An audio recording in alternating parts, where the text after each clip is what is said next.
Then I will go in 3, 2, 1. Is great, and I agree with that. And then there's the other half where I lay, where I'm like, they're doing this to trick people into buying it. Yeah, this is pandering to try to get people to be like, no, they're okay. See, you can make transgender characters. Like, really? Exactly. You're really gonna be able to tell them the wizard cloak that you're gonna wear always? No, it's not. I don't think there's a lot of groundswell for Oddworld. No, I don't know that there is, man. So I have to tell you all something funny I did today. I think Brian saw it already. There are these psychic people that will draw pictures of your soulmate. What? We should cover that, by the way, for the video, and I'm not kidding.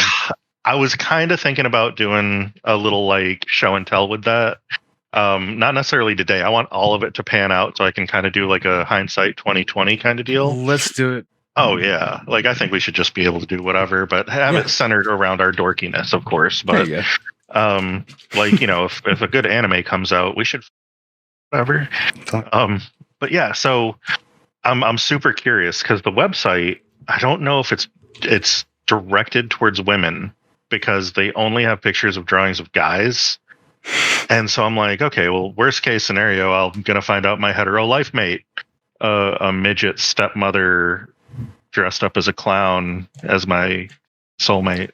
I have Hogwarts Legacy and the D&D game, which actually there is a little bit to talk about with that D&D game because there's very little info on it. Mm-hmm. But what we do know is who their narrative director is, and she's actually like decently big because she has a very popular indie board game. Yeah. By the way, I've been clearing out our inbox a little bit because we've been getting some real weird spam shit. Oh, I bet. The most recent Guilty Gear that's already out, that came out. Oh, wow. You just went Canadian out of nowhere. Yeah. I don't know. Does that happen often? Sometimes. That was amazing. My brain turns off and gets filled with maple. That was amazing. It was just like clicked on and then right back off. Sorry. Go ahead. You took out all the parts where we were like, okay, seriously, what the going on? okay, let's get serious now. We're going to go do a quest. Nope, delete. I literally did take out all of that and I just left in the funny bits. And that's all I ever wanted. And it was perfect. That's fun. Yeah, my cousin does business. Oh, sweet. Makes it sound like a drug dealer. All right, old Jimmy Gabagoo. Gabagoo. You know the Gabagoo. What? I don't. Then I will go in 3, 2, 1. That's amazing. I'm so glad I'm actually recording this in the background because I'll have caught all of that. Yeah. Oh, yeah. He's talking about the Microsoft paperclip. He's like, you appear to be writing a ransom note. Would you like some help? Use stronger language. All right. Welcome back to another episode of Can of Worms. We got Nick here leading us in, and we have Brian. Hey. And Chris. Hey. So we have Tales of Ambition, Greed, and oh my! I didn't actually mean that to sound like it did. I have no way to lead into Hogwarts Legacy without talking about J.K. Rowling being so. First of all, it is what it is, man. You know what? For people out there who don't know, because I had to ask like 10 minutes ago. What is a So what it is exactly, just for viewers at home or listeners at home, it stands for Trans Exclusionary Radical Feminist.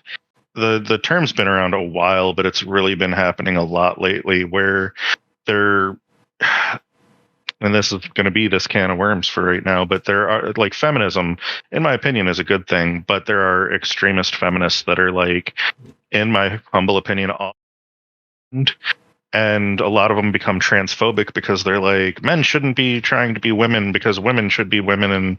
And long story short, it's a big controversial thing, and they're kind of assholes. And J.K. Rowling has been labeled one because of a lot of the crazy she's said in the past. If you ever want to find that out, just Google her name and TERF, because I'm not going to sit here and repeat. And I think you can also get there with like J.K. Rowling Twitter, because a lot of it was over Twitter. I don't want to go into the actual specifics of what she said. If you want to look at it, look it up.